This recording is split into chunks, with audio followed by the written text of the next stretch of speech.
Hi, everybody. The big takeaways from Chapter 5 on learning are these. Let's learn about learning. In this chapter, we continue to discuss how we experience and interact with our world, knowing that these two chapters, his next two chapters, learning and memory, they complement each other. Learning would be a waste of time without having memory as a place to store all those learned experiences, right? So that we could draw upon them later and actually use them in life. Memory, the next chapter, will be useless without some means of getting information onto that sort of mental hard drive in our head. So these two chapters kind of complement each other. Learning provides those three means of acquiring information: classical conditioning, operant conditioning, and cognitive learning, also known as observational learning. We use those phrases interchangeably. Everything you've ever learned in your entire life since infancy was learned through one of these different methods. So the big takeaways for this chapter are, of course, those three types of learning. First big takeaway, classical conditioning is learning by association. This type of learning is based upon experiences that allow us to make associations between two events. Pavlov's original experiment started this whole area of research. So his type of learning is simply called the classical conditioning.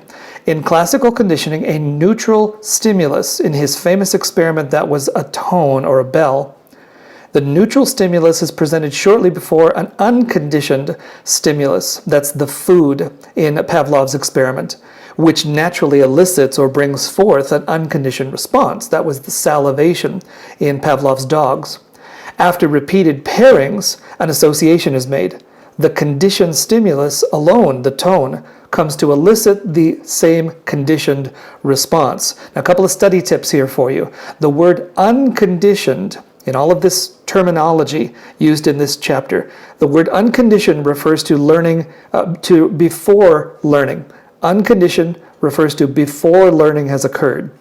And the word conditioned refers to after learning has occurred. Unconditioned refers to before learning, conditioned refers to after learning. Interesting historical note, Pavlov himself was a physiologist studying animals. He was not a psychologist. True story.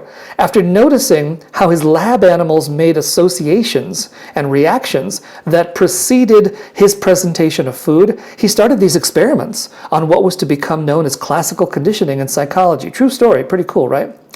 Takeaway number 2 in this chapter, operant conditioning, is learning that occurs through trial and error. Thorndike claimed that any behavior followed by a positive emotional state, a pleasant experience, is likely to be repeated.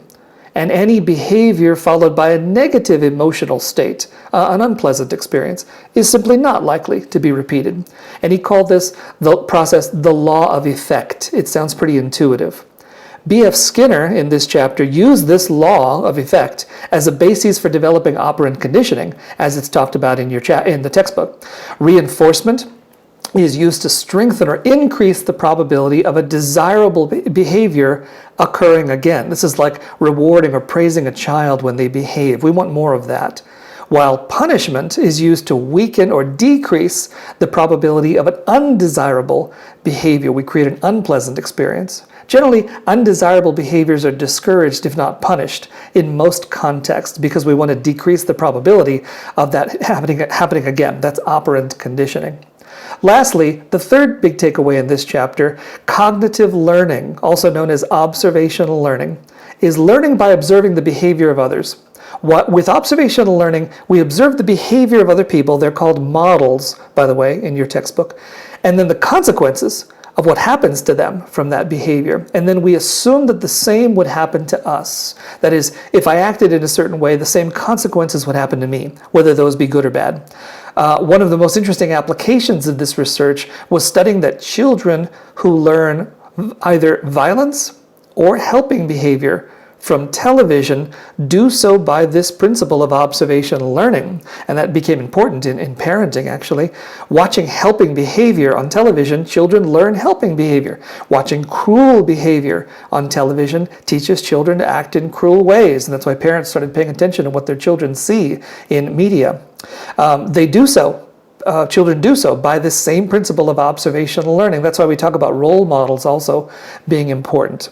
This is observational learning going on with children. So in summary, the big takeaways from Chapter 5 on learning are the three types of learning. Number one, classical conditioning is learning by association. After repeated pairings, an association is created between a new stimulus and an old response. Number two, operant conditioning is learning that occurs through trial and error. Positive consequences make a behavior more likely to be repeated, while negative consequences make a behavior less likely to be repeated. And number three, big takeaway, cognitive learning, also known as observational learning, results from observing the behavior of others and the consequences of that behavior. And then we then assume that the same would happen to us for good or bad. Those are the big takeaways from this Chapter 5 on learning. Thanks, everybody.